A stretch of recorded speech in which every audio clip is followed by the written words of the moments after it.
하나님의 말씀은 히브리서 9장 23절부터 28절까지 한 절씩 번갈아 읽으시겠습니다. 그러므로 하늘에 있는 것들의 모형은 이런 것들로서 정결케 할 필요가 있었으나 하늘에 있는 그것들은 이런 것들보다 더 좋은 제물로 할지니라. 그리스도께서는 참것의 그림자인 손으로 만든 성소에 들어가지 아니하시고 오직 참 하늘에 들어가사 이제 우리를 위하여 하나님 앞에 나타나시고 대제사장이 해마다 다른 것의 피로써 성소에 들어간 것 같이 자주 자기를 드리려고 아니하실지니 그리하면 그가 세상을 창조할 때부터 자주 고난을 받았어야 할 것이로되 이제 자기를 단번에 제사로 드려 죄를 없게 하시려고 세상 끝에 나타나셨느니라. 한 번 죽는 것은 사람에게 정하신 것이요 그 후에는 심판이 있으리니 이와 같이 그리스도도 많은 사람의 죄를 담당하시려고 단번에 들이신 바 되셨고 구원에 이르게 하기 위하여 죄와 상관없이 자기를 바라는 자들에게 두 번째 나타나시리라. 예수를 믿는 사람은 예수를 주목해야 됩니다. 그가 하신 말씀에 귀를 기울이고 그가 하신 일에 매우 마음을 써서 그가 하신 일을 우리도 함께 하려고 애를 써야 됩니다. 이것이 신앙생활입니다. 그래서 예수가 하신 말씀이 우리에게 믿음이 되고 그가 하신 일이 우리에게 믿음이 되고 예수의 이름이 우리의 믿음이 되고 그가 우리에게 가르치신 하나님의 뜻이 고스란히 믿음이 되는 것, 이것이 온전한 신앙생활입니다. 우리는 이 성경에 많은 분량의 말씀들이 기록되어 있고 수많은 사건들과 많은 사람들이 나오기 때문에 때로는 어느 한 부분만 가지고 하나님을 이해하고 또 오해할 수도 있습니다만은 성경은 복잡한 책이 아니라 아주 간단합니다. 하나님의 아들 예수 그리스도, 그가 우리 가운데 이루어 놓으신 일을 우리에게 믿게 하신 거예요. 그런데 이 일이 처음부터 이 땅에 왔더라면 사람들은 감당치 못했을 것입니다. 그래 먼저는 하나님께서 첫 언약 아래인 이스라엘에게 하나님의 뜻을 비유로 그림자로 말씀하셨습니다. 지금까지 우리가 들어왔던 모세율법에 의한 성전과 제사장과 제물에 대해서 이것은 전부 다 비유로 된 것이라. 그래서 율법이 피했다는 말은 정확한 것이 아니고 율법이 명한 의식과 절차 또 율법대로 순종했던 그런 일이 피한 것이다 이 말입니다. 즉 율법이 세운 제사장이 피한 것이고 율법이 세운 제물이 피한 것이고 이제는 율법이 세운 성전을 헐어버린 것. 왜? 더 좋은 것이 왔기 때문이에요. 완전한 것이 왔기 때문이에요. 예수께서도 말씀하셨죠. 요한복음 16장 12절에 내가 지금 너희에게 이를 것이 많이 있다. 그러나 지금은 감당치 못할 것이다 라고 하셨어요. 예수님께서 가버나움 회당에서 예수의 살과 피에 대해 말씀하실 때에 많은 사람들이 이해할 수 없었어요. 저가 어찌 자기의 살을 우리에게 주어서 능히 먹게 하겠느냐. 이 말씀은 심히 어렵도다 하고 많은 사람들이 예수를 떠났다고 그랬습니다.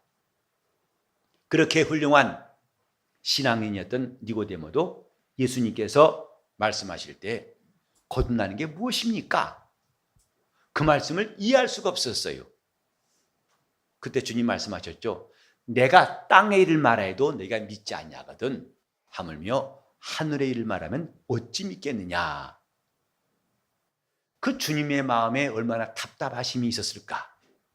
말해도 깨닫지 못하고 또 이들에게 알게 하셔야 할 진리가 가득하지만은 그것을 다 말씀하실 수 없는 주님의 그 마음, 주님께서 오랫동안 인내하시면서 아버지가 명하신 뜻을 이루시려고 그는 십자가에 달려 죽으시기까지 복종하셨을 뿐입니다. 그리고 장차 그 다음 일은 성령이 오시면 너희를 진리 가운데로 인도하실 것이다. 장래를 너에게 알게 할 것이고 내가 말한 모든 것을 너에게 생각나게 할 것이다 하고 말씀하셨습니다. 하나님은 그분이 하신 일을 먼저는 비유로 말씀하시고 마침내 때가 되매 비유를 다 무너뜨리시고 온전한 실상을 말씀하신다. 이게 성경의 가르침이에요. 우리는 이스라엘 사람들을 또 그들이 하나님 섬긴 것을 대단히 귀하게 여길 수 있습니다. 그리고 그들이 하나님을 섬겼던 모든 절차가 매우 중요해서 지금도 이스라엘이 지킨 안식일을 지켜야 한다고 주장하는 사람도 있어요. 왜 우리는 주일을 합니까? 성경에 안식일을 지키라고 했는데, 그리고 이스라엘이 하나님이 법대로 섬긴 그것에 대해서 알게 모르게 관심이 많고, 그래서 화성인가 가면 성전의 모양을 실측 똑같은 사이즈로 지어놓은 성막이 있다고 그래요. 가보신 분이 혹시 있을지 모르겠습니다만은 한번 가보고 싶죠? 어떤 것인지. 과연 우리가 성경에서 볼 때 잘 이해가 안 간 것들을 직접 보면은 실감나겠죠. 와, 성막이 이런 것이구나. 와 하겠죠. 근데 우리는 그것이 중요한 것이 아니라 더 좋은 것, 더 중요한 것이 예수 그리스도를 통해서 이루어진 것이다. 이걸 알아야 됩니다. 예수님에 의해서 완성된 것이 그게 진짜다. 주님도 말씀하셨죠. 이 성전을 헐라 하셨어요. 더 이상 이 성전을 세워둘 필요가 없다. 왜? 내가 사흘 동안에 일으킬 것이다. 이는 성전된 자기 육체를 가리켜 말씀하신 것이라 했습니다. 너무 성전을 귀하게 여긴 나머지 그 성전에서 눈을 띄지 못하고 예수를 바라보지 못하면 나중에는 참으로 불행한 일이 나올 수가 있습니다. 우리는 이렇게 하나님이 비유로 말씀하신 것들에 대해서 지금까지 들었어요. 곧 율법이 세운 제사장과 반드시 하나님과 이스라엘 사이에는 중재자가 필요했다는 사실과 또 그 제사장이 한 일은 제사를 드리는 중요한 일, 무슨 제사? 죄를 없이 하는 제사를 드렸다는 것과 그 제물에는 반드시 피가 있어야 한다는 사실. 그래서 염소와 황소의 피가 있어야 한다는 걸 배웠는데 그건 다 비유였다. 곧 이제는 레위 지파 제사장이 아니라 전혀 레위와는 상관없는 멜기세덱의 반차를 쫓은 영원한 대제사장이 나오셨다. 바로 예수 그리스도시고 그가 드린 제물은 양과 염소의 피와는 비교가 안 되는 영원한 제사, 자기 몸을 들여서 피 흘려 영원히 단번에 속죄했으나 효력은 영원한 이 제사를 들으셨다. 그리고 이제 오늘은 그분이 들어가신 성소는 이 땅에서 지은 성소가 아니고 참 하늘에 들어가신 것이다. 이것을 이제 우리가 말씀을 함께 보고 있습니다. 앞에 히브리서 8장 2절에 보면 이런 말씀이 있습니다. 성소와 참 장막에 부리는 자라. 누가? 1절에 보면 이러한 대제사장. 우리에게 있는 대제사장은 성소와 참 장막에 부리는 자라. 이 장막은 주께서 베푸신 것이요 사람이 한 것이 아니니라. 참 장막이라 할 때는 앞에 뭘 두고 한 말이겠죠. 곧 이 땅에 세운 장막, 첫 언약 때 이스라엘이 광야에 세운 장막을 말하는 겁니다. 그 장막, 이것은 헐고 이제 참 장막이 있다. 그리고 예수 그리스도는 대제사장이신데 첫 번째 장막에 들어가 섬기신 분이 아니고 참 장막에 부리는 자라. 이 부리는 자라는 말을 다른 성경에 봤더니 섬기는 자라고 되어 있어요. 레위 지파에서 나온 제사장들은 첫 장막에서 하나님을 섬겼던 자이지만은 예수 그리스도는 참 장막에 부리는 자, 곧 참 장막에 섬기는 자라고 말씀하고 있습니다. 이 참 장막이 무엇일까? 오늘 우리가 함께 읽은 본문에 나와 있습니다만 참 하늘에 들어가사 했어요. 참 하늘. 예수께서 이 땅에 계실 때 예루살렘 성전에 들어가셨습니다마는 거기서 그분이 섬기는 일을 하지 않으셨어요. 곧 성소에 들어가서 진설병을 진열하시고 또 향단에 향을 피워서 향연이 가득하게 하시고 또 등잔에 감람유를 부어서 등불을 밝히거나 해마다 제사장이 하는 것처럼 휘장을 지나서 지성소에 들어가서 하나님을 배운 적은 없습니다. 이건 전부 다 율법이 세운 제사장들이 한 일이었고 주님은 한 번도 손으로 지은 성소에 들어가신 적이 없다. 왜? 그는 하늘 참 성소에 들어가시는 분이다 이 말입니다. 우리는 지금까지 성전에 대해서 많이 들어왔습니다. 그래서 광야에 이스라엘이 지은 성전, 솔로몬이 예루살렘에 지은 성전, 그리고 이젠 우리가 성전이다 라고 배웠습니다. 오늘 중요한 말씀은 뭐냐면 하늘이 곧 성전이다 이 말이에요. 하늘나라가 곧 성전이에요. 하나님 이 하늘에 대해서 알게 하시려고 수천 년 동안 선지자를 통해서 모세 율법을 통해서 수많은 역사를 통해서 비유로 보이셨다가 마침내 예수 그리스도를 통해서 보이신 것이 뭐냐? 하늘은 참 성전이다. 왜 예수께서 죽으시고 부활하사 하늘에 가셨을까? 여러분 생각해 보세요. 예수님이 죽으시고 부활하신 다음에 드디어 마귀 권세를 깨뜨리셨어요. 세상 임금 노릇하는 마귀를 그가 진멸하시고 이제는 귀신들이 다 떨고 복종하는 권세를 얻으신 분입니다. 그러면 그가 이 땅에서 다 정화하고 이 땅에서 그의 나라를 만드실 법도 한데 그는 부활하신 다음에 40일 만에 하늘로 오르셨어요. 이 땅에서 죽으시고 부활하신 것이 그의 일의 전부가 아닙니다. 이것은 십자가상에서 피 흘리신 것, 곧 제사장이 양을 잡아 피 흘리는 제사를 한 것이고 속죄를 위해서 그가 죽으시고 부활하신 것이고 이제 그분이 하늘 지성소에 들어가신 지 남았기 때문에 하늘에 가신 거예요. 자, 하늘은 곧 지성소. 시작. 하늘은 곧 지성소. 저 율법을 따라 세운 지성소, 휘장 지나서 있는 지성소는 하늘의 모형이에요. 하늘이 지성소요. 하늘이 성전이다 이 말입니다. 하늘이 하나님의 이름을 둔 곳입니다.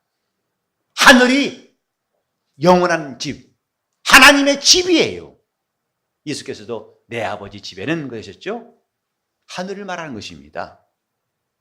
우린 지금까지 성전 그러면 저 이스라엘이 만들어 놓은 이스라엘 집이 세운 성전에 거기에만 시선이 팔려 있기 쉽습니다만은 시야를 넓히세요.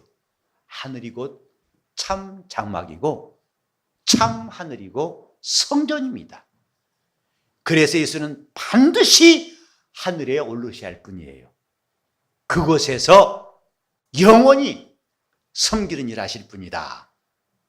우리는 예수께서 아버지 뜻대로 이 땅에 오실 때에 자기를 비어 종의 형체를 가지셔서 사람으로 오신 것을 알고 있습니다. 곧 자기를 낮추신 하나님의 아들의 신분이 인자예요. 그래서 그는 인자로 자기를 복종케 하신 이 앞에 죽기까지 복종하셨어요. 그리고 부활하셨습니다. 하늘에 가실 때는 다시 원래대로 하나님의 아들로 올라가신 것이 아니라 자기를 낮추신 인자의 모습 그대로 인자로 오르신 거예요. 다시 말해서 인자로 오셔서 인자로 순종하시고 인자로 하늘에 오르셨다 이 말이에요. 이는 영원히 영원히 하나님 앞에서 인자되심입니다. 곧 영원히 아버지께 순종하신 분으로 하늘에 오르신 것이다, 이 말이에요. 하늘은 하나님이신 영원한 성전이에요. 그 성전에서 영원히 섬기시는 제사장, 곧 예수 그리스도입니다. 그는 이 일 때문에 그가 죽으시고 부활해서 승리했기 때문에 끝났다 하지 않냐고, 반드시 그는 하늘에 오르셨으니, 여기 본문에도 참 하늘에 들어가사, 제사장들이, 이 땅에 있는 사람들이 그 휘장을 지나서 지성소에 들어간 것은 예수님이 마침내 참 하늘에 들어가실 것에 대한 비유였습니다. 그것을 우리 주님이 다 이루셨습니다. 자, 오직 예수는 참 하늘에 들어가사, 시작. 오직 예수는 참 하늘에 들어가사. 이것이 우리의 믿음이에요. 예수는 참 하늘에 들어가셨다. 이 참 하늘이란 말을 영어 성경에 보니까 heaven itself, 그 하늘 그 자체를 말한다 했어요. 이런저런 헷갈리고 짝퉁 같은 하늘이 아니라 바로 그 하늘, 하나님 말씀하신 바로 그 하늘에 들어가셨다. 다시는 변경할, 바꿀 필요가 없고 영원한 그 하늘에 예수가 들어가셨다. 이것이 하나님이 우리에게 알게 하시려는 그분의 뜻입니다. 우리가 이것이 왜 믿음으로 삼아야 할 이유인가? 우리도 저 하늘에 들어가야 할 사람, 인간이 창조된 것은 마침내 저 하늘에 예수님처럼 들어가야 할 존재라는 것을 깨닫게 하신 거예요. 저와 여러분이 예수 믿는 목적이 뭡니까? 하나님 나라에 꼭 들어가야 한다는 그거 아니겠습니까? 예수를 잘 믿어도 그 나라에 못 들어가면 헛것입니다. 우리는 복음에 관해서 잘 들었습니다. 복음이 뭡니까? 예수께서 전파하신 복음은 하나님 나라에 관한 것이었습니다. 그래서 아무리 좋은 말, 멋있는 말이 있다 하더라도 하나님 나라가 빠져버리면 복음이 아니에요. 복음은, 예수의 복음은 하나님 나라에 관한 것입니다. 은혜가 뭡니까? 하나님 나라에서 온 것이 은혜고, 은혜 받은 사람의 특징은 마음이 순해지고 부드러워지고 그저 착해지고, 이것도 물론 있겠지요. 그러나 중요한 것은 은혜 받은 사람은 하나님 나라에 가고 싶어 합니다. 그 나라에 눈을 뜨고 그 나라를 사모하는 거, 이게 은혜 받은 사람이에요. 여러분 갑자기 집에 힘든 일이 사라지고 아픈 사람이 나왔어요. 물론 그것도 은혜 받은 겁니다. 그러나 그것은 큰 줄기가 아니에요. 중요한 것이 아니다 이 말입니다. 남들처럼 여러분이 넓은 집에 살 수 없을지라도 좀 더 부유하게 못 살아도 괜찮아요. 은혜 받았다는 것은 꼭 그걸 보장하는 것은 아니에요. 그러나 분명한 보장이 있어요. 은혜 받은 사람은 하나님 나라에 갈 수 있습니다. 이것은 이전도 지금도 죽으실 때까지 주님이 보장하신 거예요. 목사가 너무 잘 살아도 문제고 너무 가난해도 문제예요. 왜냐하면 너무 잘 살면 목사님 난 시험 들었어요 이럴 겁니다 아마. 또 목사가 너무 못 살면 아이고 창피해, 목사님 저기 뭐야, 구질구질하게.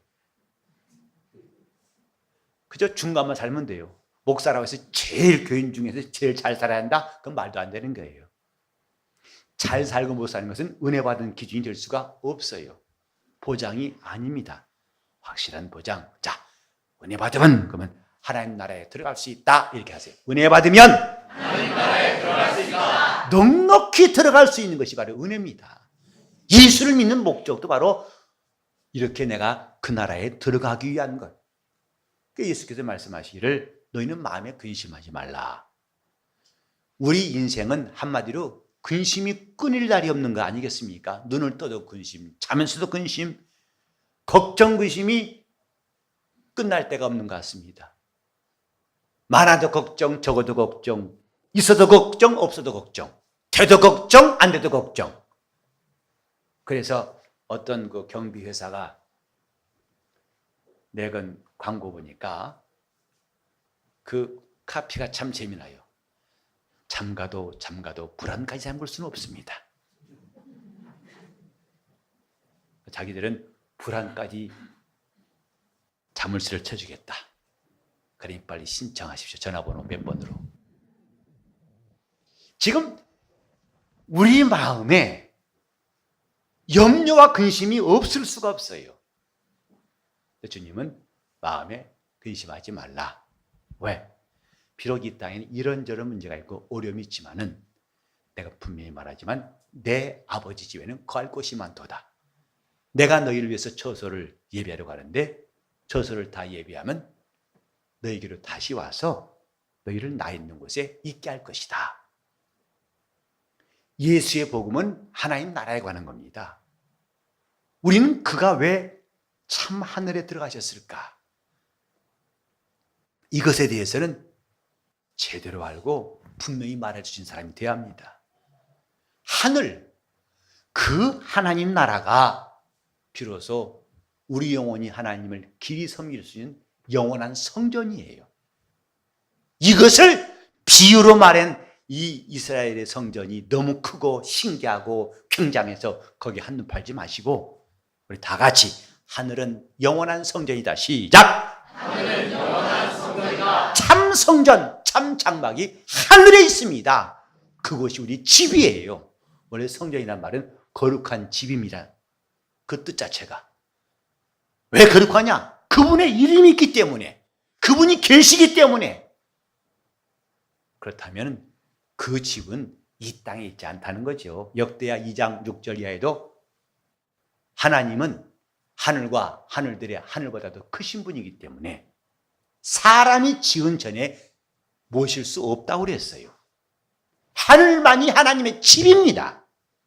이것이 성전을 통해서 하나님 우리에게 알게 하신 그분의 뜻이고 그 성전에 들어갈 수 있도록 우리를 죄에서 구원하신 이가 예수시고 하나님과 우리 사이의 영원한 충복, 어떤 방해도, 어떤 시험도, 어떤 원수의 장난도 방해할 수 없는 영원한 속죄와 구원을 이루신 분이 바로 예수 그리스도.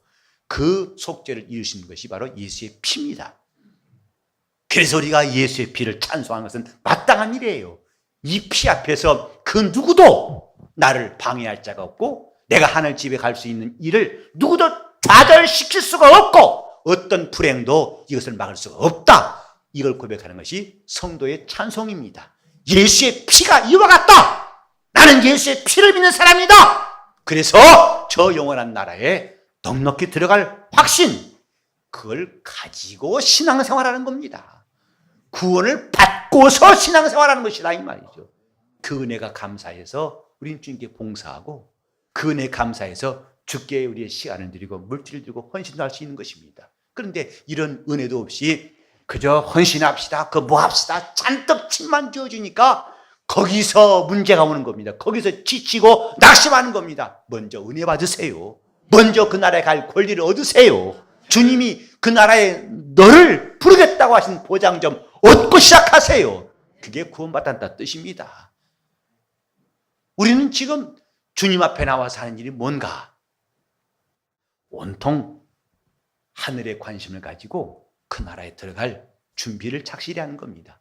교회 생활은 그렇기 때문에 주님이 이 땅에서 섬기시는 것처럼 우리도 그 섬김을 본받아 하는 것입니다. 영적 생활은 한마디로 섬기는 겁니다. 하나님 말씀대로 간섭받는 것이 섬기는 거예요. 섬기고는 싶지만은 간섭 싫다. 이건 이율배반입니다.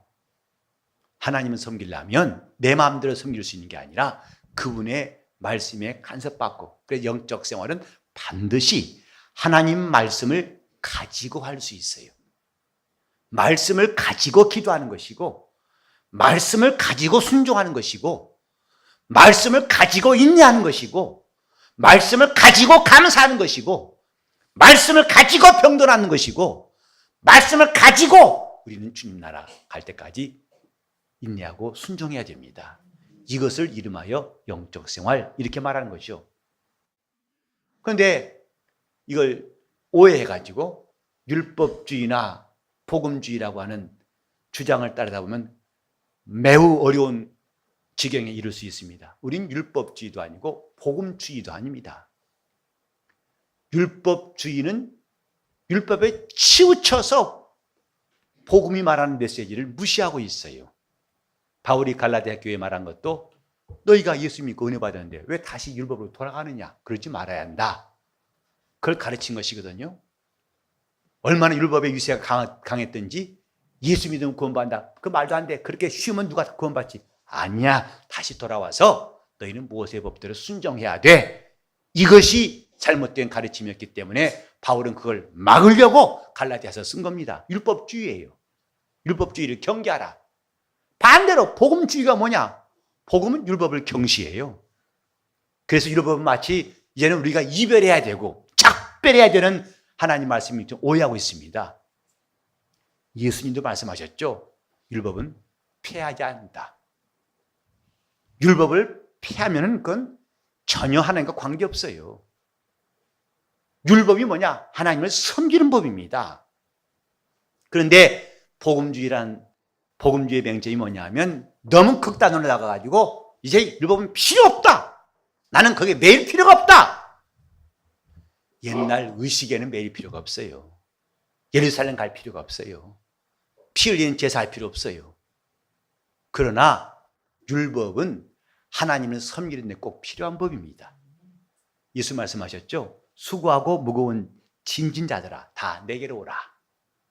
이것은 세상 염려와 근심 때문에 일하는 사람들의 말한 것은 아닙니다. 꼭 그들만을 위한 것은 아니다 이 말. 보다 직설적으로 한다면 율법의 그 무거운 멍에 주님 보실 때 저들이 얼마나 고행하고 있는가, 얼마나 힘들게 일주일에 2번씩 금식하고 저 풀뿌리까지 11조 하는 그것이 자랑이 아니라 주님은 고행으로 보신 거예요. 바리새인들은 자랑했어요. 이렇게 우리 자랑을 했습니다. 너희는 고행 중이다. 그 짐을 진 사람들아 다 내게로 오라. 그리고 내게 와서 쉼을 얻으라. 근데 그 다음 말씀이 있어요. 내 멍에를 메고 내게 배우라. 주님의 멍에가 율법 같지 아니하고 그 멍에는 쉽고 가벼우니라. 주님의 멍에가 뭐냐? 사도 요한은 요한일서에 말씀했어요. 주님의 계명이다 그랬어요. 그 섬기는 계명이 있어요. 이것은 율법의 계명과 다르지 않습니다. 율법도 사랑하라 하셨고 예수님도 새 계명을 주노니 너희는 서로 사랑하라 하셨어요. 이렇게 영적 생활에 우리는 한쪽에 치우친 것이 매우 위험하다고 말씀드렸고 따라서 우리는 조화가 있어야 한다. 균형이 있어야 한다. 좌우 균형이 있어야 한다고 말씀드렸죠. 신앙생활은 이렇게 내가 저 하늘에 들어갈 약속을 받았고 소망이 있으면 이제부터 영적 생활 잘하자. 주님을 잘 섬기자. 왜? 그 다음에는 주님이 우리에게 주실 상급이 남아있어요. 신앙생활은 예수 믿고 나서 구원받고 그 다음에는 훈련이 필요합니다. 영적 생활은 자기 영혼을 위한 훈련들이에요. 성장하기 위한 훈련들입니다. 그래 바울이 말한 것처럼 육체 연습은 약간의 유익이 있다. 그러나 경건은 범사에 유익하니 금세와 내세에 약속이 있느니라. 육체가 중요하다는 거 여러분 잘 아실 겁니다. 그래서 여러분 건강에 관심 많고 또 운동도 아시죠? 이제 우리 친교팀에서도 슬슬 봄과 함께 산행을 기지개 켜고 모이라 하시더군요. 근데 저는 계속 지금 신방이 일이 있어 못 가고 있는데 정말 가고 싶은 마음이 굴뚝 같아요. 그 맑은 공기와 함께 하루 종일 흠뻑 햇빛 쐬면 비타민 D. 그래서 그건 햇빛을 쐬야만 만들어진다는데 그것도 잠도 잘 오고. 네, 그것이 여의치 않으니까 저는 대신 걷습니다. 우리 집이 13층인데 매일매일 걸어요. 어떤 때는 2번, 3번 걸어요. 교회 오는 횟수만큼 걸으니까. 아예 내려올 때는 타고 오지만 올라갈 때는 아예 딱 1층서에서 잘 가라 하고 난 걸어 올라갑니다. 그러니 얼마나 처음에 힘들어서 괴롭죠. 근데 자꾸 하다 보니까 처음에는 13층, 여러분 13층 높은 거 같죠? 저는 최고로 올라간 게 27층입니다. 한 번도 안 쉬고. 아니가 그냥 올라갔어요. 1차 쉬고 2차가 아니라 그냥 단숨에. 근데 13층도 처음에는 이제 쉬었다 가려니까 힘들어가지고 13층 때 조금씩 하다 보니까 13층이 자꾸 작아 보여요. 3층 올라오면 10층 남았네. 7층 반 올라왔네. 10층 거의 다 올라왔네. 몸만 가벼워진 게 아니라 마음도 가벼워져요. 언제 올라가나 아니라 반 올라왔네. 3층 남았네. 다 왔네. 육체 연습 유익이 있습니다. 심장도 좋아지고 근육도 생깁니다. 근데 이건 약간의 유익이 있다. 뭐에 비하면 경건에 이르기를 힘쓰는 것에 비하면 약간의 유익이 있다. 경건에 이르는 것은 금세와 내세에 다 유익하다고 그랬어요. 우리가 우리 교회 광고 보면은 교회 소식이 아니라 믿음의 행진 그렇게 써 있어요. 그것은 이것이 우리가 말씀을 듣고 순종해야 할 하나하나의 실천사항이다. 다시 말하면 경건에 훈련하는 방법들이에요. 이렇게 합니다. 기도로 옵시다. 예. 이렇게 합니다. 행사합시다. 예. 하고 움직이는 것, 이것은 말씀 듣는 것과 관계없이 전혀 딴판이 아니라 자기 영혼을 위한 훈련입니다. 경건의 훈련이에요. 영혼을 길들이는 거예요. 영적 생활도 길들인 만큼 잘할 수 있습니다. 예수 믿은 지 오래돼도 도대체 변화가는 사람 있죠? 자기 영혼을 길들이지 않아 그렇습니다. 길들인 만큼 잘할 수 있어요. 자, 순종한 만큼 길들여지고 길들인 만큼 영혼이 성장한다. 이 사실을 우리는 기억해야 됩니다. 하나님 나라에 들어갈, 참 하늘에 들어갈 소망이 확실하다. 그럼 이제 뭐 할 거냐? 경건에 이르기를 힘쓰세요. 믿음의 행진을 힘쓰는 것도 하나의 방법이다 이 말이에요. 자신을 움직이는 겁니다. 어떻게 하면 안 갈까 하고 연구하는 게 아니라 어떻게 하면 참여할까? 어떻게 하면 함께 할까? 이런 여러분의 마음가짐과 순종은 여러분 영혼을 길들이는 겁니다. 언제 모임 있습니다. 예. 언제 연습 있습니다. 예. 언제 봤습니다. 예. 자꾸 움직여 보세요. 어느새 여러분들은 정말 놀라운 유익이 있음을 깨달으실 거예요. 우리는 저 하늘에 들어갈 소망이 점점 커지기를 바랍니다. 오늘날 기독교의 이 하늘의 소망이 과연 많은가? 우리는 고개를 갸우뚱할 때가 많습니다. 하늘의 소망이 있다면 왜 이 땅에서 쓸데없는 일 하겠습니까? 저 하늘에 들어갈 것이 목적이라면 왜 쓸데없는 욕심 부리겠습니까? 오직 내가 참 하늘에 들어가신 예수를 전심으로 따라가는 제자가 될 것이다. 그 꿈만 남아있지 않겠습니까? 우리는 하늘에 보물을 쌓으라니까 물질만 쌓으라는 게 아니에요. 내 보물이 물질밖에 없습니까? 자기 영혼을 그곳에 두십시오. 내 영혼을 그곳에 두십시오. 사무엘상 25장 29절에 보면 당신의 생명을 하나님의 생명 싸게에 두라 한 말이 있어요. 아비가일이 다윗에게 말한 가운데 나온 것인데 영혼을 하나님의 생명 싸게에 그것처럼 안전한 게 어디 있겠어요.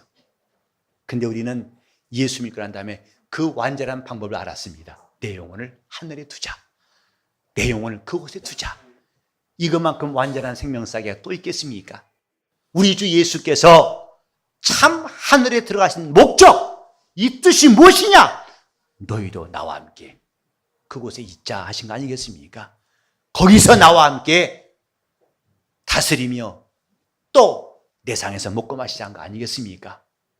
오늘 과연 여러분 그 나라에 가고 싶은 소망이 얼마나 있습니까? 정말 나는 주님께 가고 싶다는 그 나라에 꼭 가겠다는 소원이 분명하시면 큰 소리로 아멘 해보세요. 나는 반드시 주님 계신 그 나라에 갈 것이다. 이것이 우리의 다른 박자라는 목적이고 주님이 참 하늘에 들어가신 뜻이라는 것을 확실히 하신다면 이제 우리는 담대하게 내가 주 예수를 따른 제자 되시기를 예수 이름으로 축원합니다. 주님을 따르는 것은 결코 헛된 일이 아닙니다. 자기 영혼의 가장 큰 유익을 주께서 허락해 주실 것입니다. 기도하실 때 주여 나와 내 가정은 반드시 하늘 아버지 집에 참 하늘에 들어가는 사람 되게 해달라고 이 일에 내가 조금도 주저하거나 망설이거나 한눈 팔지 않고 전심전력으로 다름질할 수 있도록 통성으로 기도하시겠습니다. 하나님 아버지, 우리가 부평초같이 어디서 오며 어디 가는 인생인지 알지 못했을 때에 주 예수께서 이 땅에 오사 우리 영혼이 하나님께로부터 태어나서 하나님 뜻대로 살다가 마침내 하나님께로 돌아가야 할 존재임을 알게 하셨사오니 참 하늘에 들어가신 예수가 우리의 구주심을 고백하고 우리가 다 주를 따라 주님 나라에 넉넉히 들어가는 성도가 되게 하시고 그때까지 신앙생활 참 잘하도록 자기 영혼을 성장하는, 자기 영혼이 깨어있고 믿음이 성장하는 거룩한 삶들을 허락하여 주시옵소서. 주여 우리 눈을 떠서 주님을 바라보게 도와 주시옵소서. 온전케 하신 이신 예수, 믿음의 주님이신 예수를 바라보게 도와 주시옵시고 그분의 손끝을 바라보게 도와 주시옵시고 그 음성에 귀를 기울이게 도와 주시옵시며 주님을 따라 자기 십자가를 지고 열심으로 나아갈 수 있도록 우리 교회를 인도하여 주시옵소서. 예수 이름 받들어 기도를 드리옵나이다.